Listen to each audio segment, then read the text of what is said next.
IndiGo విమానానికి bomb బెదిరింపు కలకలం సృష్టించింది. జైపూర్ నుంచి ముంబై వస్తున్న విమానంలో బాంబు పెట్టినట్లు వాష్రూమ్లో ఓ లేఖ లభ్యమైంది. విమానం అప్పటికే ముంబై చేరుకోవడంతో అత్యవసరంగా ఛత్రపతి శివాజీ ఇంటర్నేషనల్ ఎయిర్పోర్ట్లో ల్యాండ్ చేశారు. విమానంలో 225 మంది ప్రయాణికులు ఉన్నట్లు అధికారులు తెలిపారు.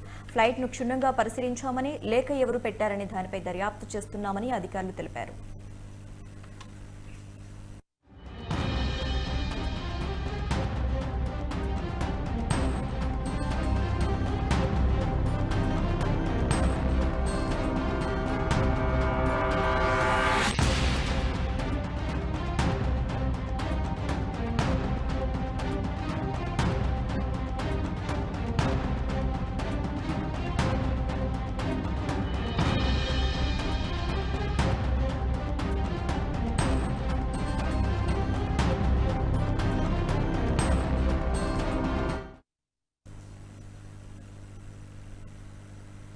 ఇండిగో విమానానికి బాంబు బెదిరింపు కలకలం సృష్టించింది. జైపూర్ నుంచి ముంబై వస్తున్న విమానంలో బాంబు పెట్టినట్లు వాష్రూమ్లో ఓ లేఖ లభ్యమైంది.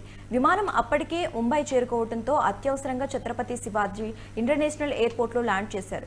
విమానంలో 225 మంది ప్రయాణికులు ఉన్నట్లు అధికారులు తెలిపారు. ఫ్లైట్ను క్షుణ్ణంగా పరిశీలించామని, లేఖ ఎవరు పెట్టారని దానిపై దర్యాప్తు చేస్తున్నామన్నారు అధికారులు.